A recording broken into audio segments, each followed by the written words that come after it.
जोहार दोस्तों, स्वागत है आपके अपने YouTube चैनल एनके क्लासेस पर। तो आज हम झारखंड उत्पाद सिपाही प्रतियोगिता परीक्षा जो कि सब्जेक्ट है आपका क्षितिज भाग 2 काव्य खंड, चैप्टर का नाम है कन्यादान और उस कविता का कवि का नाम है ऋतुराज। तो इस टॉपिक के विषय में आज हम जानेंगे और समझेंगे। तो चलिए बिना समय गवाए शुरू करते हैं इस वीडियो को।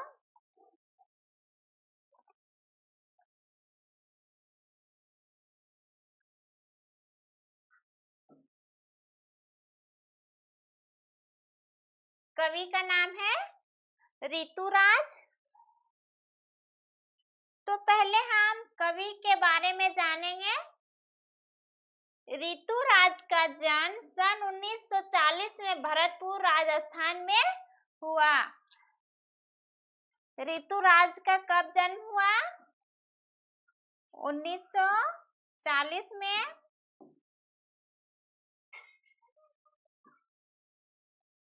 और राजस्थान के भरतपुर में हुआ। राजस्थान विश्वविद्यालय जयपुर में से उन्होंने अंग्रेजी में एमए किया। 40 वर्षों तक अंग्रेजी साहित्य के अध्यापन के बाद अब से सेवानिवृत्त लेकर वे जयपुर में रहते हैं। उनके अब तक 8 कविता संग्रह प्रकाशित हो चुके हैं। उनके अब तक कितने कविता संग्रह प्रकाशित हो चुके हैं? 8। जिनमें एक मरण धर्मा और अन्य पुल पर पानी, सरुत नीरद और लीला मुखारविंद प्रमुख हैं। उन्हें सोमदत्त परिमल सम्मान और मीरा पुरस्कार, पहल सम्मान तथा बिहारी पुरस्कार मिल चुके हैं। कौन कौन से पुरस्कार हैं? सोमदत्त, परिमल सम्मान, मीरा पुरस्कार और पहल सम्मान। उसके बाद बिहारी पुरस्कार मिल चुके हैं। मुख्य धारा से अलग समाज के हाशिए के लोगों की चिंताओं को ऋतुराज ने अपने लेखन का विषय बनाया है। उनकी कविताओं में दैनिक जीवन के अनुभव को अर्थात है और वे अपने आसपास रोजमर्रा में घटित होने वाले सामाजिक शोषण और विडंबनाओं पर निगाह डालते हैं। यही कारण है कि उन्हें उनकी भाषा और परिवेश और लोक जीवन से जुड़ी हुई है। तो ये था आपका ऋतुराज के बारे में। उनका कविता है कन्यादान।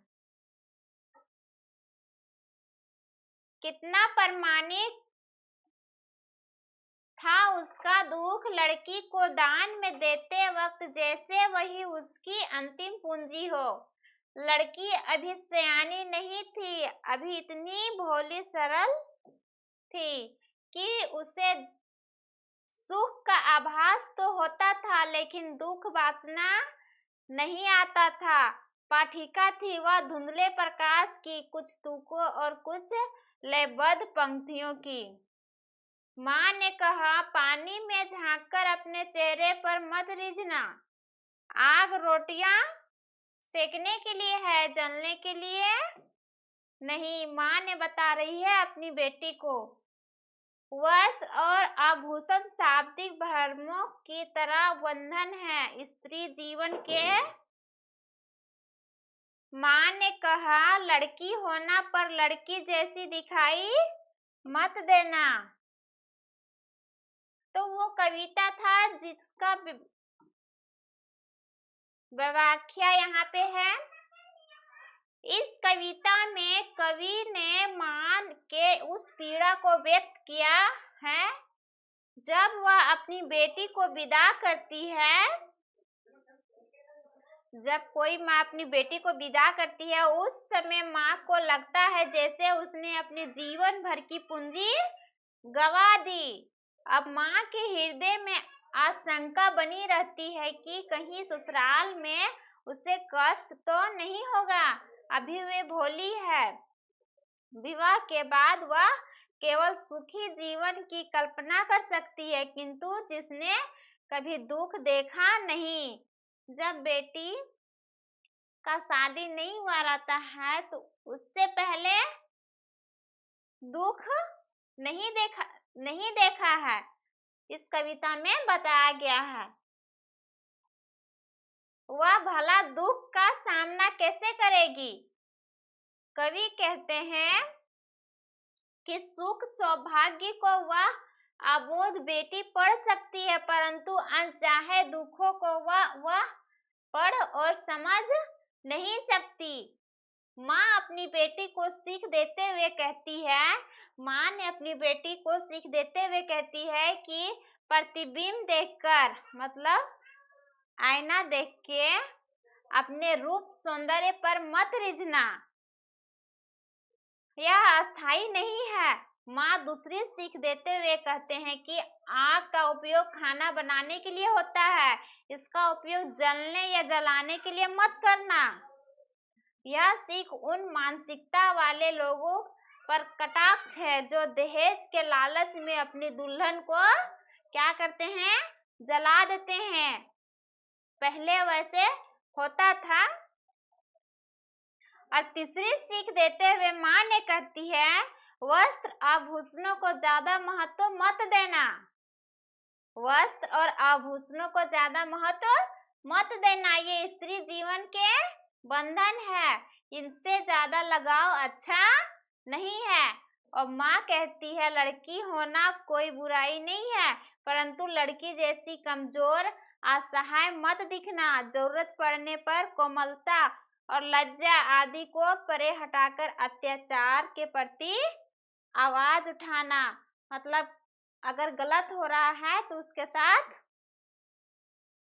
सही रास्ता दिखाने के लिए उसकी माँ सुझाव देती है अपनी बेटी को। अब इसका सारांश है,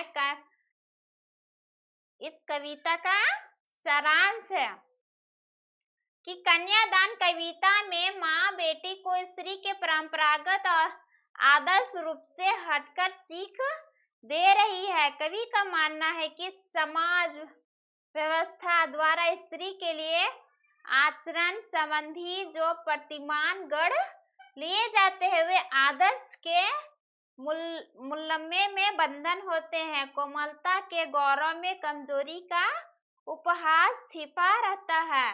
लड़की जैसा ना दिखाई देने में इसी आदर्शीकरण का प्रतिकार है। बेटी माँ के सबसे निकट और उसके सुख दुख की साथी होती है, इसी कारण उसे अंतिम पूंजी कहा गया है। कविता में कोरी भावुकता नहीं बल्कि माँ के संचित अनुभवों की पीड़ा की प्रामाणिक अभिव्यक्ति है। इस छोटी सी कविता में स्त्री जीवन के प्रति ऋतुराज जी की गहरी संवेदनशीलता अभिव्यक्त हुई है। तो ये था आपका कविता।